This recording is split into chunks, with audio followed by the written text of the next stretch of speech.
muy interesante, pero la que más prevalece es el análisis de la vulnerabilidad de la institucionalidad de nuestro Estado de Derecho, que está marcado por el desacato y la desobediencia.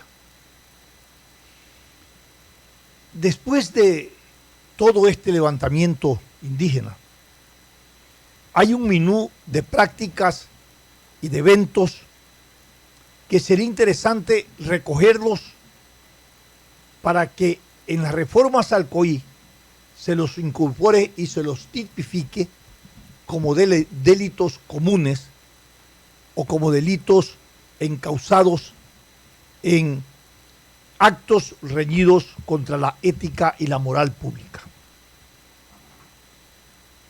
¿Y por qué digo esto? Porque fueron tanto las formas y las acciones como se dieron en este levantamiento que incurrieron en todo este proceso, que hay temas que no se prevén en la legislación y que es necesario incorporar. Por ejemplo, la protección a los periodistas, mi querido amigo. Es muy importante que los espacios y escenarios que deben de ser garantizados de hecho y de derecho para el tema de los periodistas, es muy importante que pensáramos e incorporarlo como una reforma dentro del COIT. Para tomar un ejemplo, porque así mismo como exigimos el derecho para los periodistas y garantías para su accionar, también podríamos exigir evidentemente los mismos derechos y las garantías para otros sectores que fueron agredidos, que fueron evidentemente maltratados, y para que de esta manera se asienten precedentes y que se tipifiquen estas conductas y se condenen. El día de ayer, en el fin de semana, circuló una disculpa pública del dirigente de Jaime Vargas, para con el señor presidente de la República, Lenín Moreno, por haber utilizado una expresión respecto a su incapacidad física y hacía una disculpa pública. Pero luego decía que también el presidente Lenín Moreno tendría que disculparse por los vejámenes y atropellos que se cometieron contra el movimiento indígena. Esto es como cuando tú pides favores con escopeta, disculpas con piola, ¿no es cierto? Yo creo que eso no es lo más importante que esperaba la sociedad, de que ellos pidan una disculpa al presidente, porque el presidente, cuando fue ofendido con un alto nivel de valor de estadista, dijo: yo no voy a caer en ese plano y no lo voy a contestar de la misma manera como ellos me han ofendido.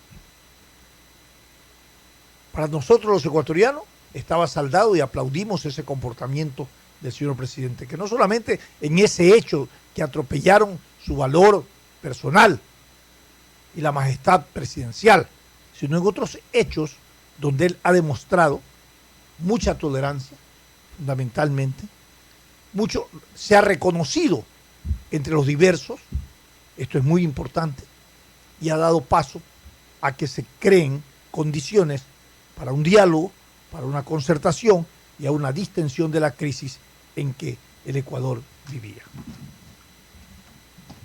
Yo creo que es el momento de la reconciliación nacional. Y todos hablamos de esto, de la reconciliación nacional.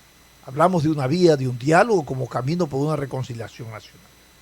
Sin embargo, los escenarios como se presentan son adversos, conspiran significativamente a esa posibilidad. Mientras el gobierno llama a esa línea de la reconciliación nacional, del diálogo, de la concertación, los movimientos obreros y laborales han llamado a una huelga nacional. Recién no terminamos un levantamiento indígena con las consecuencias que todos conocemos. Ya este movimiento ha llamado a una huelga nacional para el 30 de octubre. En la noche veía una entrevista en un canal de televisión y se entrevistaba al subsecretario, al secretario anticorrupción, al delegado del Frente Popular, a un abogado del movimiento indígena y al señor presidente de la Cámara de Comercio. Como usted puede notar en esa descripción, habían actores de los distintos sectores que serían los contradictores, pero que se sentaron en una mesa para hablar no de sus coincidencias, sino de sus divergencias. Y decía el interlocutor, el periodista, de buen nombrarlo, Carlos Vera, que si ese programa hizo posible generar y sentar a contradictores para que en función de su divergencia se logre criterios, ¿por qué el gobierno no puede hacerlo? Se esgrimieron muchos elementos, pero al final se concluye que mientras no se depongan actitudes y visiones sectarias y dogmáticas, ideologizadas, es muy difícil lograr en un diálogo social un entendimiento y unos acuerdos mínimos de una agenda de concertación para la reconciliación nacional. ¿En qué condiciones? El presidente Lenín Moreno el día miércoles dijo, no, yo no voy a sentarme a hablar con los sindicatos y con las federaciones de trabajadores, porque sobre la presión de una convocatoria está en medio del diálogo y convocan una huelga nacional. Bueno, eso tiene la razón el presidente. El presidente, con justa razón, dijo, no me reúno. Y ahí reclamaban los trabajadores que los habían dejado parados. El señor Briones dijo, no señor, nosotros fuimos. Lo que pasa es que ellos no quisieron reunirse, como quien dice, con ellos, sino que querían reunirse con el presidente y no hubo la reunión. Y hoy esto está en punto muerto. El señor Mesías Tatamuez ha sido enjuiciado por el gobierno, como también ha sido enjuiciado otros dirigentes, y una de las condiciones para sentarse al diálogo es que se le quiten las denuncias hechas contra el señor Mesías Tatamuez y otros dirigentes indígenas, y que se pongan en libertad a los presos. Pero ¿de qué estamos hablando? Si ustedes solicitan un diálogo, quieren sentarse en una mesa, hay que ceder de las partes, pero no se puede ir a pedir un diálogo, a decir vamos a un diálogo, imponiendo primero una condición para sentarse. Eso no es diálogo. Eso no es querer buscar. Eso se llama imposición. Eso, claro, eso no es querer buscar una solución al conflicto. Como dice Alcide, eso es imponer los criterios. Cuando usted impone criterios no hay diálogo, ¿no? Efectivamente no hay para qué reunirse, evidentemente. Ahora, a mí me preocupa, y lo digo acogiendo el sentimiento y pensamiento de mucha gente que está en esta expectativa, que los escenarios no son los propicios y no para generar este diálogo nacional, esta concertación, hay que insistirlo, pero así como están las cosas, el tema de haberse sentado el presidente con el movimiento indígena y haber derogado el decreto 883 no significa que esto terminó. Yo creo que es una fractura que está vigente y que pueden rehacerse y recrudecer estos actos. Porque el gobierno ya mandó la primera parte de las reformas tributarias. Y otra de las cosas que piden los trabajadores para sentarse es que el gobierno no mande la reforma laboral. Entonces, yo no entiendo para qué puede haber un diálogo si lo primero que le dicen, oiga, si el diálogo es para analizar la reforma laboral, no es para otra cosa. Entonces, cuando usted le dice no las mande, es como que le dice, oiga, no las plantee. Entonces, ¿para qué te vas a sentar si es que va a prevalecer el planteamiento tuyo en relación a un diálogo?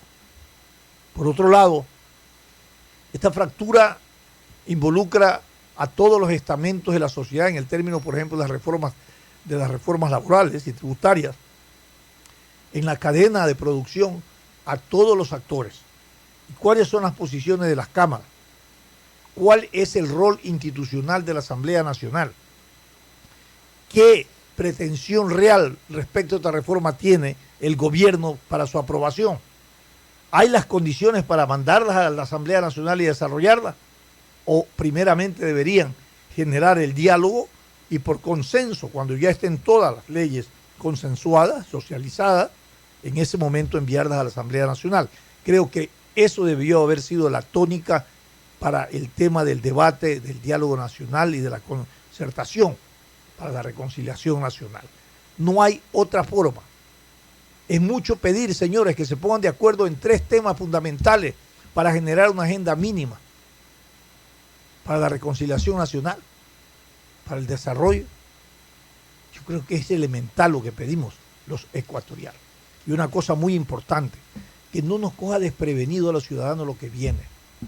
Nosotros lo hemos dicho aquí, mientras mantengamos la posición de ser veedores de los hechos y no convertirnos en actores protagonistas de los cambios que deben de realizarse para favorecer el desarrollo económico, para luchar contra el desempleo, contra la pobreza, señores, y la sostenibilidad de un Estado de Derecho, mientras esto no ocurra como un legítimo contradictor ético y moral que es el pueblo, que son los ciudadanos, estamos entregándole en las manos de grupos que no nos representan las soluciones, entre comillas, de los problemas del país.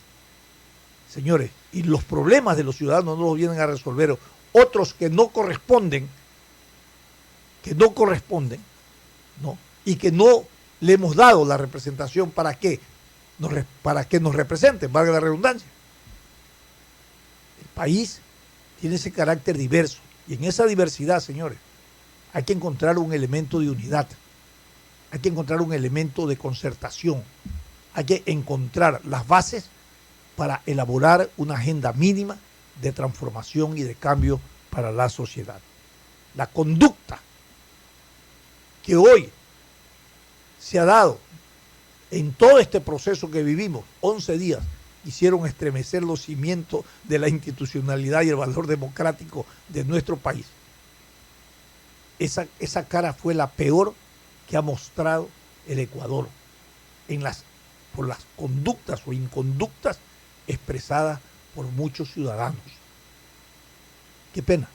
Y cambiar eso, señores. Lo que ocurrió fue el desenlace de una acumulación de descontentos sociales, que también hay que reflexionar que los gobiernos no han ido cerrando estas brechas, las han ido ensanchando.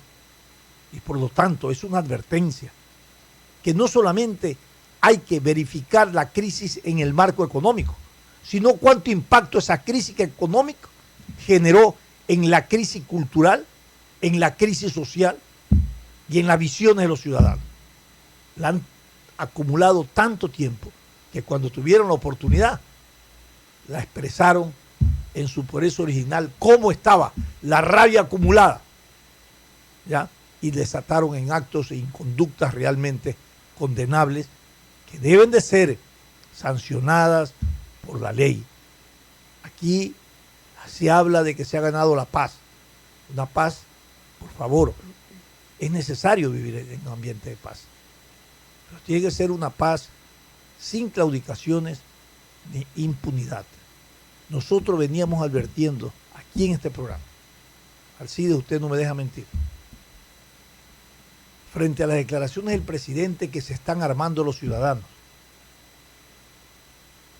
que en la sierra, que en la costa, que los campesinos, todo el mundo se está armando, y que advertía. ¿Qué decíamos nosotros en nuestros análisis? No ahora, ni la semana anterior, meses atrás, que cuando los gobiernos pierden la confianza social, los ciudadanos buscan hacer justicia por su propia mano. Cuando pierden la confianza social en que los gobiernos o los estados que tienen la obligación de entregarnos a nosotros un escenario de paz y de seguridad, no nos dan, Entonces, como no lo recibimos de parte del Estado, tenemos que resolverlo nosotros mismos. Y esto es lo que está ocurriendo. El gobierno está perdiendo la confianza social de sus ciudadanos. Usted no me protege, yo me protejo. Y eso es una ruptura, porque está prohibido usar armas. Porque entonces regresamos a la barbarie.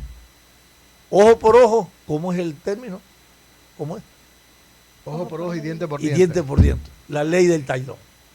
Eso es la barbarie, señores.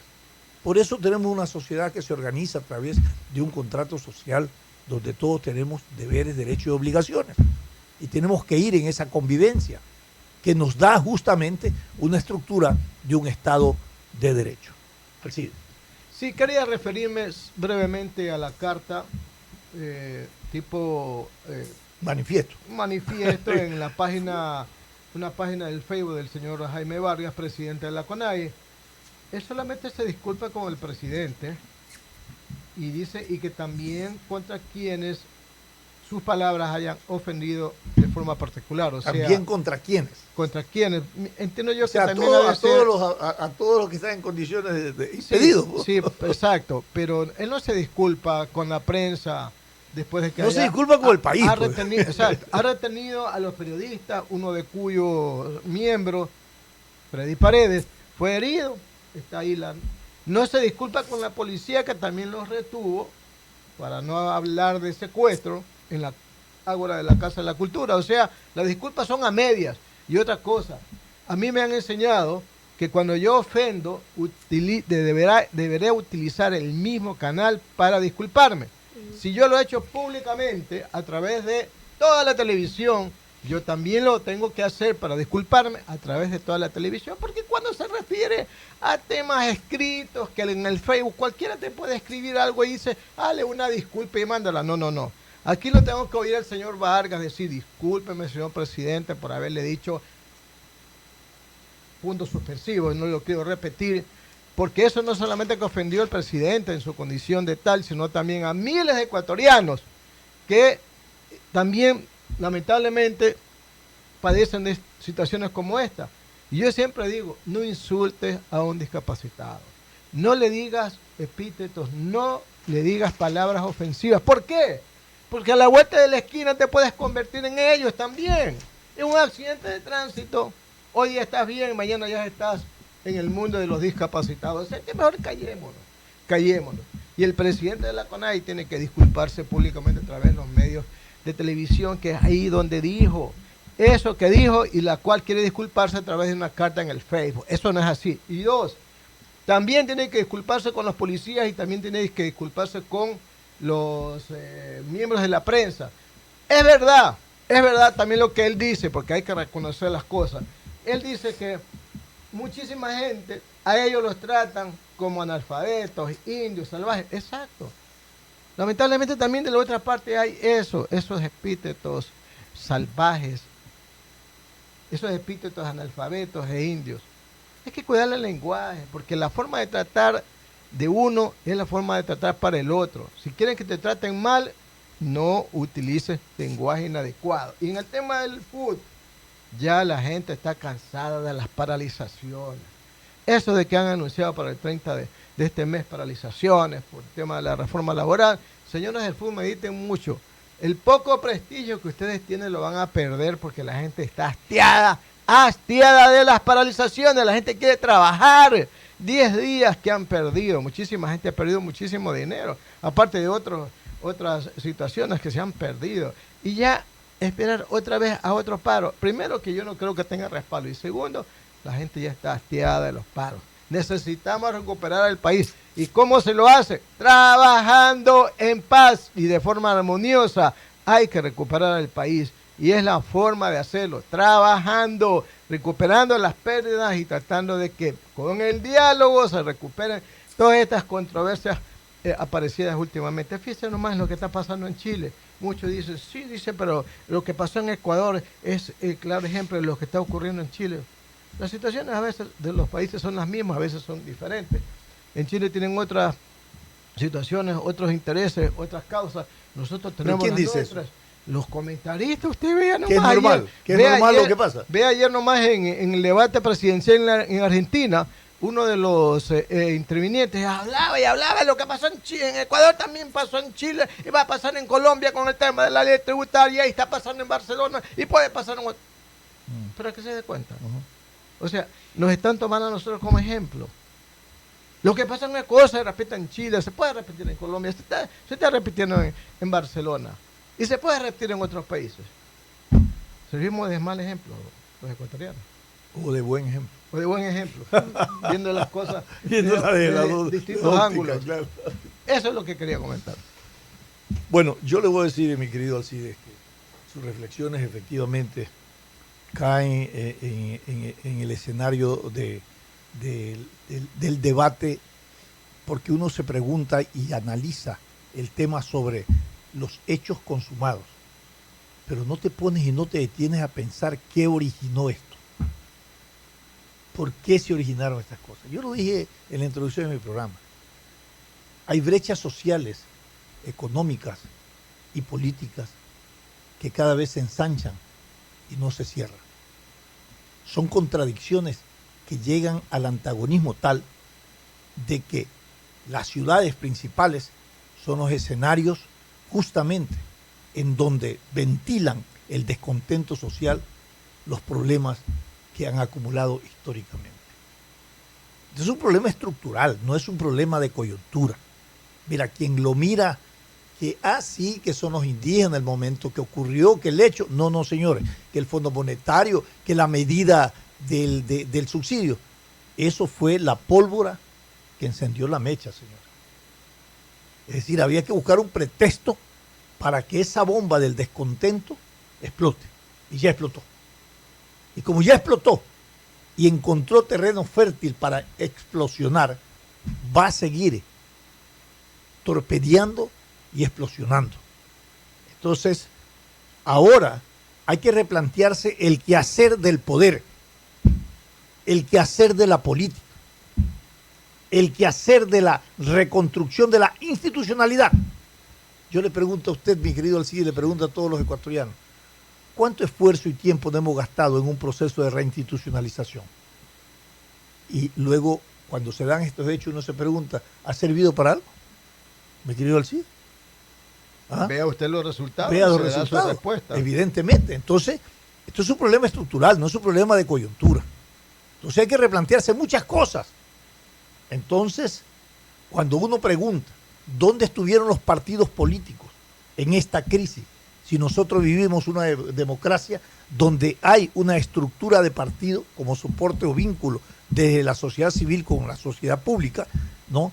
O el poder público, ¿dónde estuvieron?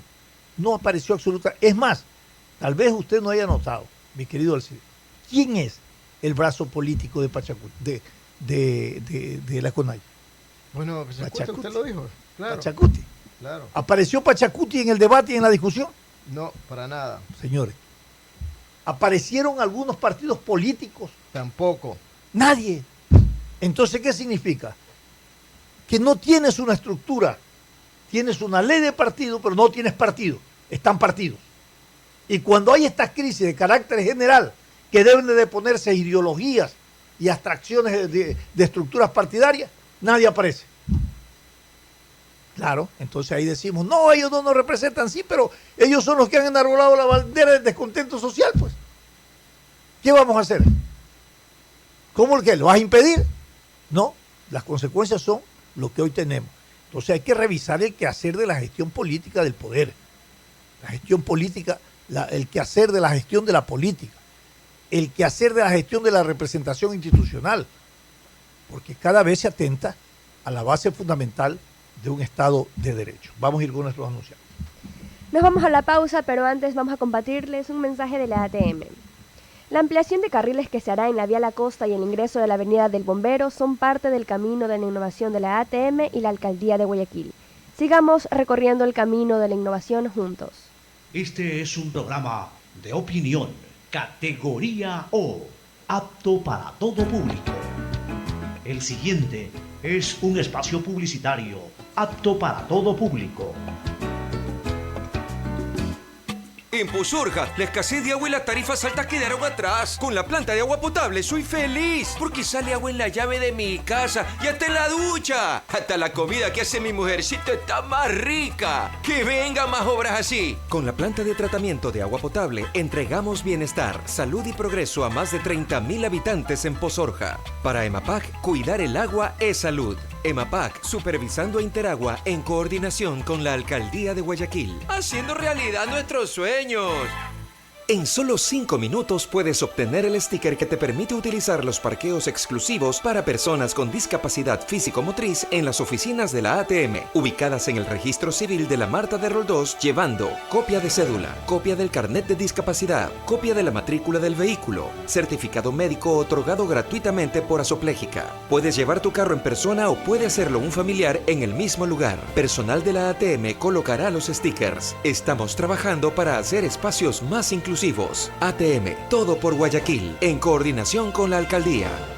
Una celebración que se traduce en obras necesarias para todos. La remodelación completa del Mercado Central con comodidad para vendedores y clientes. Lista la etapa 12 del Malecón del Estero Salado. La primera electrolinera del país para dar carga a vehículos eléctricos. En la autopista Narcisa de Jesús, junto al Parque Samanes. El nuevo paso peatonal en la Narcisa de Jesús, frente a la cooperativa Valle de los Geranios. Pavimentación y colocación de carpeta asfáltica en decenas de cooperativas populares. Revisa el detalle de obras en guayaquil.gov.es y soñemos en grande. Soñemos en grande, Guayaquil. Alcaldía de Guayaquil.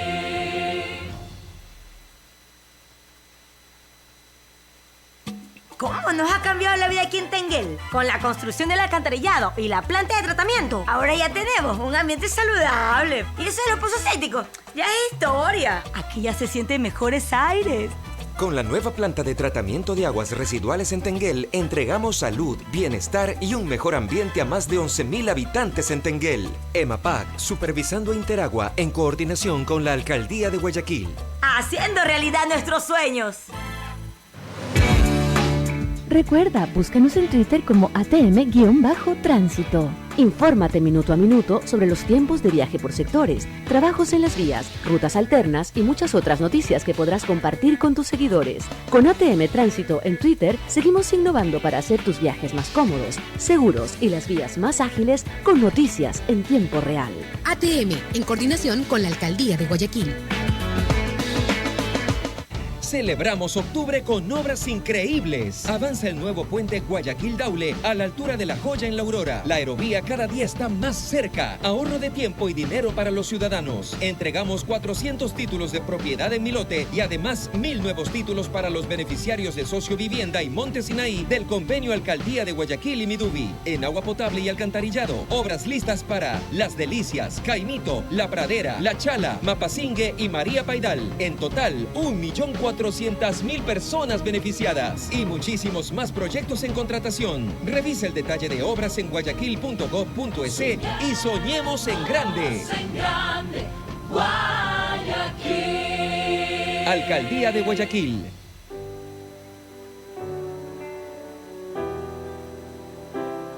Queridos amigos radioescuchas de Atalaya, ante las imágenes de destrucción, odio y desunión que hemos visto en los últimos días, en Sistema de Emisoras Atalaya hacemos un llamado a la paz, al diálogo y a la unidad. Nuestro Ecuador necesita de cada uno de ustedes, de su prudencia, de su trabajo diario y civismo. Hagamos una oración en unión familiar por el Ecuador y recordemos que este ha sido un país de paz y no de violencia. En Radio Atalaya nos mantendremos informándolos con la veracidad y credibilidad de siempre. Un país lleno de historias, de hombres y mujeres de hormigón, llenos de coraje y de ternura. Fin del espacio publicitario. Usted está escuchando un programa de opinión, categoría O, apto para todo público. Sin amarres, una mesa de diálogo donde sobresalen los temas de mayor interés social, económicos y políticos del país. Sin amarres, bajo la conducción del sociólogo Stalin Poveda Granobles.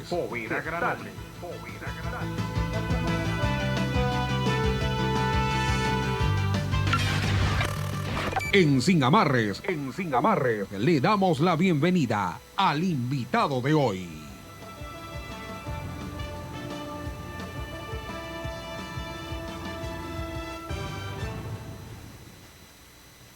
Siete y 4 de la mañana, gracias por estar en compañía de su programa de análisis y opinión Sin Amarres. Recuerden que pueden encontrarnos en Facebook y en Instagram como Radio Atalaya.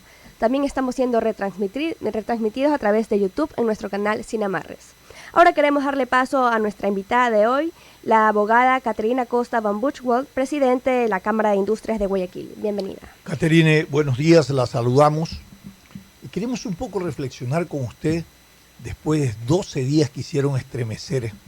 Yo me acuerdo de una novela de Frank Fanon, que decía 10 días que hicieron estremecer el mundo. Acá fueron 12 días que hicieron estremecer a nuestro país. Una aparente calma ha llegado, pero las amenazas continúan, las declaraciones de paro continúan, el llamamiento a un diálogo para concertar, para una reconciliación nacional, cae en un escenario de confrontación y de conflictividad. En ese escenario es posible, y le pregunto a usted, desde la acción de un gobierno, desde el rol de la sociedad civil, desde el rol de los ciudadanos, ¿hay condiciones para crear una convocatoria para concertar una agenda mínima que nos guíe a una reconciliación nacional? ¿O lo vemos cada vez más distante? Hoy, por ejemplo, los trabajadores han convocado a una paralización a nivel nacional. ¿Ok? Terminaron los indígenas, ahora vienen los trabajadores, que evidentemente se van a unir después y van a nuevamente a convertir al país en un caos. Eso, ¿qué nos está diciendo como mensaje? Señores, esa aparente paz está prácticamente activada nuevamente para el caos. Nos atrapa el caos, nos domina el caos, la improvisación. ¿Hacia dónde va el país? Buenos días y bienvenido. Gracias, Stalin. Un cordial saludo a toda la audiencia de Radio Atalaya. La verdad es que la reflexión tiene que ser profunda y estos 12 días que usted menciona, yo creo que para la mayoría de los ecuatorianos han sido muy dolorosos, inclusive para quienes originaron este reclamo, esta protesta que siempre debió haber sido pacífica. Inclusive muchos de ellos están hoy arrepentidos del grado de violencia al que llegó y de cómo se fomentó el vandalismo, como sucedió aquí en nuestra ciudad. Sin embargo, también tenemos otras muestras y es lo que estamos tratando de recuperar. Yo digo, Ecuador, un país chiquitito, un país maravilloso por su diversidad no solo natural, sino cultural, humana. Eso es lo lindo nuestro, tan chiquititos y tan diversos. Cuando uno viaja por el país uno puede percibir eso, inclusive solo dentro de una misma región uno siente qué tan diferentes somos. Es emocionante. Yo me emociono cuando a mí me encanta. Yo lo que digo es, si alguien quiere amar al Ecuador, solo maneje de la costa a la sierra. Y usted solo hace esa ruta y eso usted siente qué belleza de país que tenemos, un país bendecido en todas sus formas. ¿Cuántas veces no hemos, en tan poquísimo espacio? Oiga, ¿no? ¿Cuántas veces no hemos exclamado? Qué lindo país que tenemos. Y a veces nos olvidamos de eso, definitivamente. Y yo creo que siempre el mal hace mucho más ruido que el bien. Claro. Las malas prácticas hacen mucho más ruido que las buenas prácticas. Las buenas prácticas toman tiempo, toman inversión, requieren de educación, requieren de creatividad, requieren de innovación. Pero también hemos visto esos buenos ejemplos que a veces se esconden. Por ejemplo, a mí me gustó mucho ver al pueblo saraguro manifestándose, entrando a Loja pacíficamente, expresando sus preocupaciones y saliendo de la ciudad, cuidando esa maravillosa ciudad que tiene nuestra provincia del sur interandino. Igualmente acá en nuestra costa, la gente trabajando, las personas cómo llegaban a sus puestos de trabajo a pesar de que de pronto un día no hubo metrovía, otro día tenían problemas, miedo, porque de todas maneras, si bien es cierto que acá En Guayaquil el miedo fue menor, más era el miedo al vandalismo, pero la verdad es que en la sierra nosotros tenemos como industrias, cámaras de industrias en 10 provincias. Son 6 provincias de la sierra con cámaras de industrias y obviamente nos comunicamos mucho, estamos muy integrados y era realmente lo que vivían ellos era el terror. Sin embargo, ya estamos viendo en ciertas ciudades, por ejemplo Ambato, cómo están recuperando ese diálogo. A veces yo digo cuando una pareja se grita es porque está tan distante que no se escucha. Cuando los enamorados están cerca, hablan bajito y se escuchan con facilidad. Entonces, cuando hay esta situación es porque hay distancia, hay malestar y están recuperando eso. Igualmente he visto en La Tacunga, en la provincia de Chimborazo, cómo están llamando a un pacto social, un poco lo que usted decía. Nosotros, Ecuador, este país que decía yo tan bello, se estrelló contra el fondo. Yo en mi vida había visto un Ecuador estrellado y hecho pedazos. Nunca hemos tenido una guerra. Siento que estuvimos al borde de una guerra civil, una situación pavorosa. Nos estrellamos, ahora nos toca recoger esos pedazos, volvernos a armar y de ahí abajo solo nos queda subir y salir adelante. ¿Cómo? Tenemos que realmente profundizarlo. Y sí me preocupa mucho cuando escuchamos de los dignatarios venezolanos, escuchamos de Diosdado Cabello, escuchamos de Nicolás Maduro, que se adjudican los problemas que hemos tenido aquí en nuestro país y eso sí es inaceptable. Hablamos de que Ecuador es un país soberano y escuchar a una autoridad de un país de donde han salido 5 millones de personas no tiene calidad moral para decir qué es lo que tiene que hacerse en un país y peor aún adjudicarse una situación tan dolorosa y triste como Pero la que no hemos es que vivido hablan aquí de en el Ecuador. nuestro país, en el caso de Venezuela, de Diosdado Cabello. Actúan dentro de nuestro país. Mandaron turbas de delincuentes, ¿no? Que fueron después claramente identificados. Y yo quisiera escuchar ahí más a los venezolanos buenos que están en nuestro país. Hay buenos, Hay claro. buenos venezolanos que los vemos trabajando, que los vemos sufriendo, que los Claro. vemos transitando. Y yo quisiera escucharlos más y que les digan a los ecuatorianos que ese no es el camino. El tema de los subsidios. Los dos únicos países en América que tienen subsidios somos Venezuela y Ecuador. ¿A dónde nos ha llevado eso? ¿Qué bien nos hizo tener subsidios en el país? ¿Qué escuelas construimos? ¿Qué hospitales construimos? ¿Qué carreteras se construyeron? No, nos generó un hueco gigante. Nos generó mafias del contrabando. Y nos generó una población que se beneficia de esos subsidios que no tenía por qué beneficiarse porque tiene cómo pagar lo que cuesta ese combustible. Entonces, sí creo que fue un intento y creo que todavía tiene que estar en la lista de cosas que hacer en la parte económica de nuestro país. Hay que recomponer al país entonces, abogada Costa. Y en eso yo creo que tenemos todos que poner el hombro. Nosotros siempre decimos que no hay mejor programa social que aquel que genera empleo productivo. Si una persona tiene trabajo, una persona obviamente puede dignificar su vida y darle a los suyos lo que los suyos necesitan, lo que su familia necesita: alimentación, salud, educación, vivienda, vestimenta, etc. No hay mejor programa económico que aquel que se convierte en política social. Y no hay mejor programa social que aquel que genere perfecto. Muy bien, productivo. los conceptos están muy claros. Y para que esto en la práctica se dé, necesitamos un ambiente, ¿no es cierto?, de acuerdos. Y yo me pregunto siempre, no tenemos un proyecto de identidad nacional, lo que genera no reconocernos en la diversidad y obstaculiza el diálogo social. No tenemos una agenda mínima de desarrollo sostenible en lo económico, en lo social y en lo político. Vuelvo a lo mismo. A ver, ¿por qué no nos reunimos y decimos, sino 3 cosas, 3 solamente? Nada más, no nos compliquemos con más. El gobierno empezó hace unos meses el denominado diálogo nacional, que lo llevaba el vicepresidente. Se pensaba que ahí iban a llegar todas las diferentes opiniones de todos los que hacemos en este país.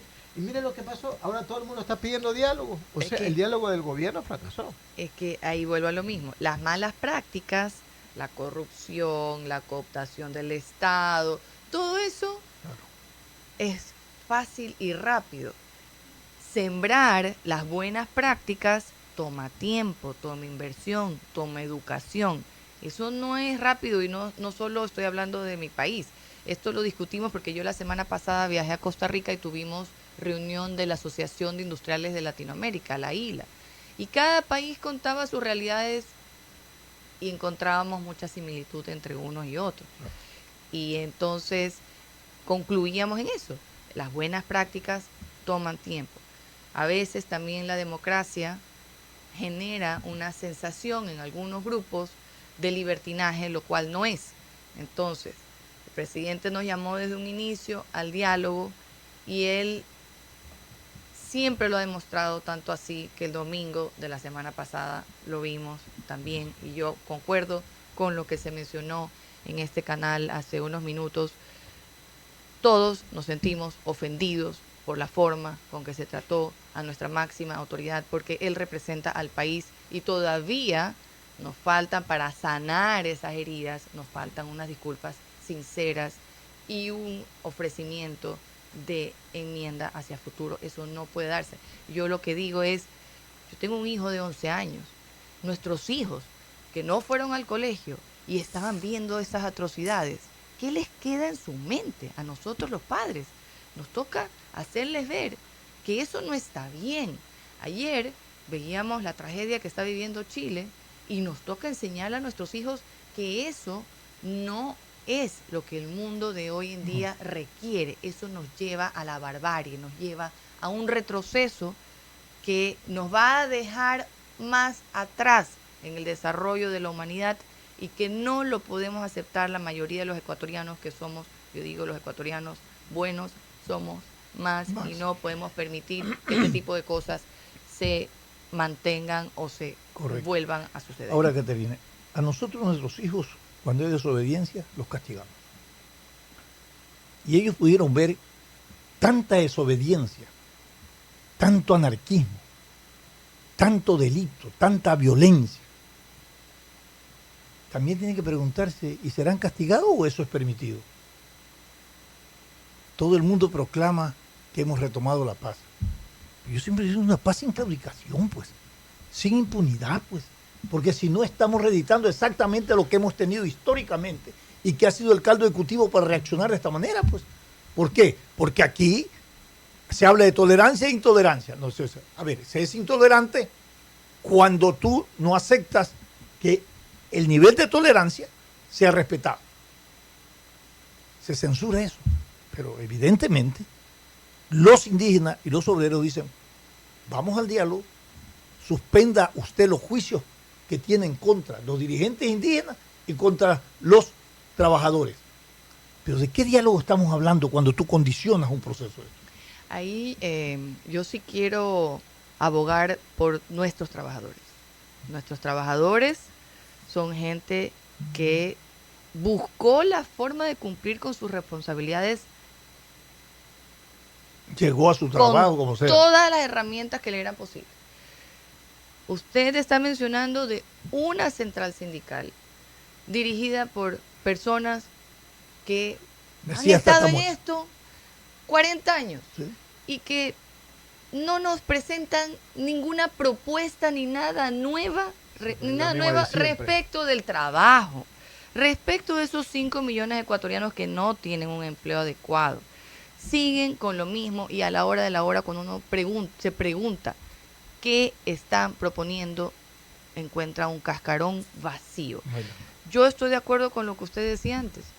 Yo no creo que los trabajadores del Ecuador van a atender un llamado a la nada a una persona que sigue anquilosado en el pasado y que no está viendo la necesidad de 5 millones de personas que necesitan un cambio, porque si seguimos haciendo las cosas de la misma manera, los resultados van a seguir siendo los mismos. Si no cambiamos la estructura laboral, la estructura que requiere esa generación de más plazas de trabajo, seguiremos viendo los mismos resultados, porque ni aún con la bonanza petrolera cambiaron mayormente las estadísticas de empleo. Entonces, nuestros trabajadores, los trabajadores del sector productivo, el sector privado genera 9 de cada 10 plazas de trabajo, quieren trabajar. ¿A quién representa él? Ha de ser una pequeña minoría que sigue pensando en que a través de el paro puede lograr algo, cuando la inmensa mayoría inclusive está cuestionándose el feriado que se viene, porque dice nosotros queremos trabajar. Ya hemos parado tanto ¿Feriado tiempo. para qué si no tiene plata? Que no pudimos generar, y no estoy hablando solo en este caso en las industrias, estoy hablando también del microempresario, que tuvo que cerrar sus día a puertas, día, que coge los su comerciantes pequeñitos que no podían generar el No movimiento del día a día. Entonces viene el problema, como usted dice, es un problema. No produje, no vendí, no cobro. Y eso es un círculo vicioso que tenemos que cortar. Exacto. Los salarios, las obligaciones tributarias, las obligaciones con el Seguro Social. Entonces ese círculo vicioso hay que cortarlo, y yo no creo que una paralización, ¿a cuenta de qué? Ni siquiera en el proyecto de ley que estamos revisando, que se presentó el viernes en la noche en la Asamblea Nacional, hay temas laborales. No, entonces, ¿qué es cuál es el problema de los señores del FUT? Por favor, trabajemos, comprométanse en sacar el país adelante y propongan cosas concretas para esos 5 millones de ecuatorianos que no tienen empleo adecuado. ¿Por qué no rechazamos? Yo digo, esto es una idea. Mientras la sociedad civil no dé el salto cualitativo de ser espectador y se involucre como actor y protagonista de los cambios reales para bienestar de la sociedad, mira, siempre vamos a estar diciendo lo mismo. Alguien va a alzar la bandera y va a hablar a nombre del pueblo ecuatoriano. Entonces, a mí me preocupa, por ejemplo, digo yo, a ver, ustedes son cámaras, ustedes mueven de cada 9 empleados, plaza de trabajo la otorgan ustedes. 9 de cada 10. ¿Por qué no sacan un manifiesto, no, firmado por todos los trabajadores, las formas de organización que tienen en sus empresas, yéndose en contra de la decisión de una paralización para el tren? Eso es ser activo desde la sociedad civil.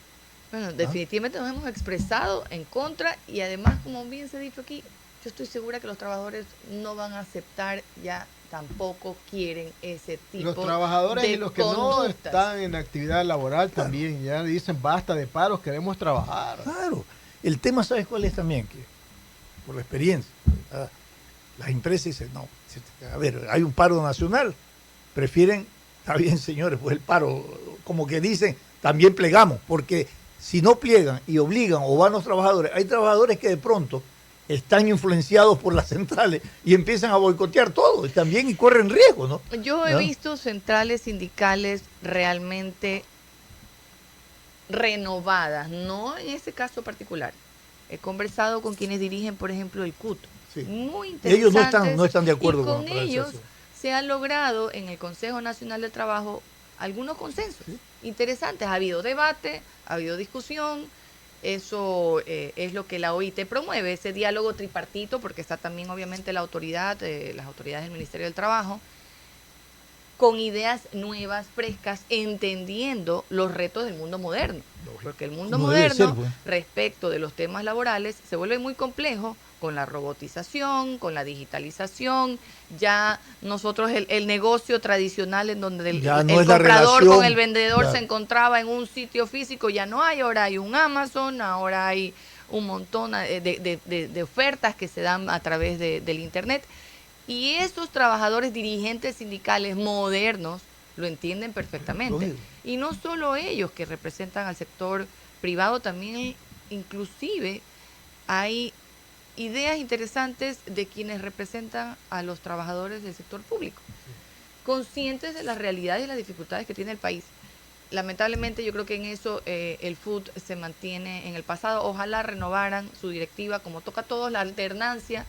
En toda institución es importante, en las cámaras se da, y en el poder igual se da, debe darse igual en las centrales sindicales. Tenemos 5 minutos.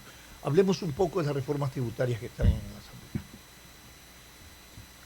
¿Qué beneficio tienen y qué posibilidad hay realmente de que la Asamblea, en este entorno, que creo que tampoco hay consenso en la Asamblea, pueda realmente aprobarse? Sí. Porque no todo es lo que dicen. No, pero todo es para los empresarios. No, ustedes también tienen en esa reforma tributaria aspectos que antes no lo tenían, que están de alguna manera, los van a afectar. Pero otras que las van a favorecer. Pero en todo caso, en este escenario, ¿hay la posibilidad realmente de debatirlo y de aprobarlo? Nosotros estamos analizando la reforma, una reforma muy extensa. Es amplia, ¿no? Y que no solo abarca los temas tributarios, en donde efectivamente hay tributos especiales nuevos para el sector empresarial. Empresas que vendan de más de $1 millón ya tienen una carga que no existía antes, una carga que se supone será por 3 años, ojalá que sea así. También hay cosas interesantes, por ejemplo, la eliminación del anticipo del impuesto a la renta. Eso está incluido en la reforma. Eso es algo que se ha hecho muy pesado en el flujo, en el día a día. Y bueno, pues tuvimos antes el impuesto mínimo, porque eso pues no había cómo recuperar. Y la fórmula que se creó en el gobierno anterior era una fórmula totalmente nefasta que hacía que se pague más de lo que realmente correspondía por la renta que se había generado. Entonces eso se eliminó, finalmente ahora se elimina el anticipo. Yo sí creo que eso es bueno porque le va a generar un poquito de flujo a la gente. Pero tiene otras cosas interesantes y yo creo que una de las más importantes es esa separación del Banco Central de los flujos que necesita el gobierno nacional. O sea, que no le mete el gobierno la mano a la plata del Banco Central. No, porque esa plata que está en el Banco Central es dinero de todos, pues es parte de lo que nosotros depositamos en los bancos y está en el Banco Central y no era posible que seamos la caja chica del gobierno de turno. Entonces, tiene cosas interesantes, estamos analizando algunas propuestas que pueden ser realmente debatibles, pero yo estimo que esta tarde ya tendremos una visión más clara de lo que se está o que se va a discutir y obviamente estaremos ahí en la asamblea para hacerles ver nuestros puntos de vista y esperamos, yo siempre digo, uno tiende a acusar al gobierno, no, el presidente o tal, pero también tenemos otras instituciones en el Estado que tienen que asumir su rol y en este caso la asamblea tiene una responsabilidad importantísima de analizar esto porque no podemos seguir como país con ese hueco constante y que nos ha llevado a que nos endeudemos, quién sabe para cuántas generaciones, una deuda esa es la alternativa. Que no debe ser, nosotros deberíamos estar endeudándonos para hacer proyectos, para hacer obras en el país y no para llenar este hueco que entre el 2007 y el 2018 fueron $30.000 millones y que obviamente con los subsidios tan altos que tenemos tampoco ayuda a superar una situación económica. Entonces, si lo macro está enfermo, lo micro está enfermo y no vamos a poder salir de la situación actual. Este tema del tributo que tienen que pagar las empresas que facturan más de ¿cuánto? Más de $1 millón de dólares. Y se lo puede concebir como un nuevo impuesto. Es un nuevo impuesto. ¿Y por qué le pregunto esto? Porque hay grupos y hay partidos, hay bloques en la Asamblea Nacional, ¿no?, que jamás han dicho públicamente aprobarán nuevos impuestos. Entonces, un poco viendo el escenario, ¿cómo lo vas a aprobar? ¿En qué condiciones está llegando esta reforma? Sí, eso también tendrá que ser parte de un diálogo y como decía, nosotros estaremos ahí en la Asamblea analizando el impacto. Se supone que anualmente... Ustedes no se oponen. Tengo empresas que están dispuestas a meter el hombro, para otras es más difícil. Originalmente, usted recordará, se hablaba de un tributo para empresas que generaran ingresos de más de $10 millones. Pero también hay que analizar lo que la ley, eso tenemos que revisarlo hoy, lo que la ley está considerando como ingresos, porque ingresos, una cosa es vender, otra cosa es la venta neta, otra cosa, pero ¿qué es realmente ingresos? Y ojalá, yo creo que sí hay preocupación de algunos empresarios, porque cuando empezamos con el ISD, empezamos con un ISD del 0.5 y acabamos con un ISD que es un impuesto totalmente nocivo para el país, para la inversión, etcétera, del 5%, y habría que ver cómo se blinda esto en caso de que llegara a darse. Nosotros también creemos y exigimos que el Estado ponga de su parte, porque sabemos que cuando Rafael Correa recibió el Estado tenía una estructura y un peso respecto de la economía total mucho menor que el que tenemos ahora. Entonces, ¿dónde está el ahorro del Estado? ¿Dónde está el ahorro en las compras que hace el Estado? ¿Qué ha pasado? Porque definitivamente todavía hay corrupción enquistada en esas estructuras cuando se hacen las compras, cuando se requiere de los pagos. También entendemos que hay malos funcionarios que requieren comisiones por hacer los pagos.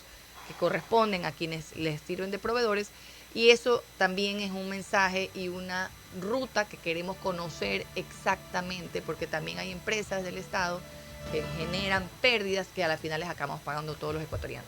Caterina Costa, a consideración de ustedes, pensamientos, reflexiones y análisis, las circunstancias y condiciones en que se va a debatir o se está debatiendo unas reformas que son necesarias, interesantes, importantes para la estabilidad productiva y el desarrollo económico de nuestro país. Gracias por haber estado con nosotros, Caterine. Gracias a ustedes por vuestra sintonía. Lo que continúa en nuestra programación habitual es Fernando Aguayo. Sin amarres. Una mesa de diálogo donde sobresalen los temas de mayor interés social, económicos y políticos del país. Sin amarres, bajo la conducción del sociólogo Stalin Poveda Granobles.